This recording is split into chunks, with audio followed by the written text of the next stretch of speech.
This is ITV News Central. Good afternoon.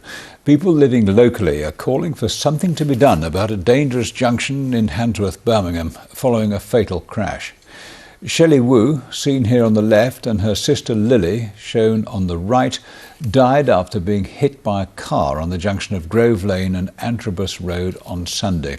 2 teenagers and a 39-year-old woman were also injured, and they're continuing to be treated in hospital. Today, the girls' head teacher paid tribute. The children were super. We will remember them forever. We're going to hold them in our hearts and pay tribute to the family and try everything we can to support the family get through this. We're going to collaborate with the other schools that the other children go to and come together as the whole of Handsworth over this, because it's such a tragedy.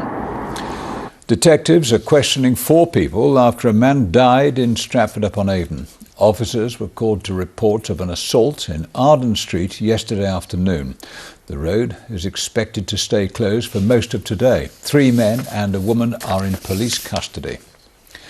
A father and son have been convicted of conning elderly people in Birmingham and taking money from their accounts. 61-year-old Robert Bennett and Ronald Reeves, who's 38, convinced 5 victims to part with cash for unnecessary roofing work. In one case, they forced a woman suffering from Alzheimer's to give them £51,000. Potential passengers of the new HS2 line between London and Birmingham have made a wish list of what they'd like to see on the trains.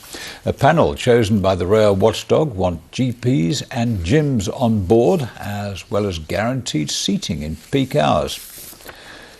High Street retailer John Lewis says its first ever store in Birmingham will open on time. Work has now moved to inside the department store, which covers 4 floors and forms part of the new Grand Central development at New Street Station. John Lewis has invested £35 million in the project, and the store will open in September. The contractors are doing very, very well, but as you can see, there's still lots to do. That's the plan at this stage, but they are on programme before they then hand over to my team to make the shop turn from an empty shop into one of the best retail spaces worldwide is our ambition. On the programme tonight, we had the first of a 3-part series on various aspects of motoring. Andy Bevan takes a look at driverless cars. We'll also see how the Midlands is playing its part in the vehicles of the future. That's on tonight's programme at 6 o'clock. Right now, the weather forecast. Here it is. Hello again. Well, temperatures are climbing, especially for Thursday when it's going to feel quite muggy and humid too. There is a little bit of rain in the forecast as we head through the next couple of days though. It won't really affect most of us, just grazing northern parts of the region as we move through tomorrow afternoon and tomorrow evening. But certainly for the rest of today, plenty of sunny spells. We are in the best part of the country for seeing the sunshine. Eastern areas a little bit more cloudy. Temperatures reaching 20 degrees Celsius. We've got light winds as well, so it's feeling a little bit warmer than yesterday. Through this evening and overnight, temperatures don't dip too low. Another mild night ahead and staying dry too.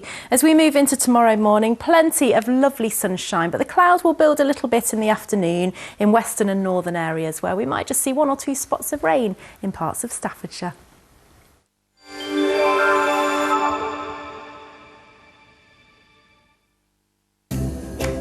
How are you today?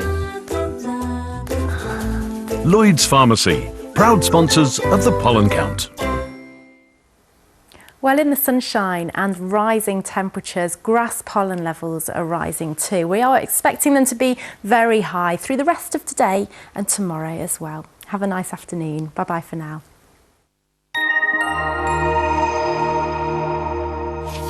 That's it. Good afternoon.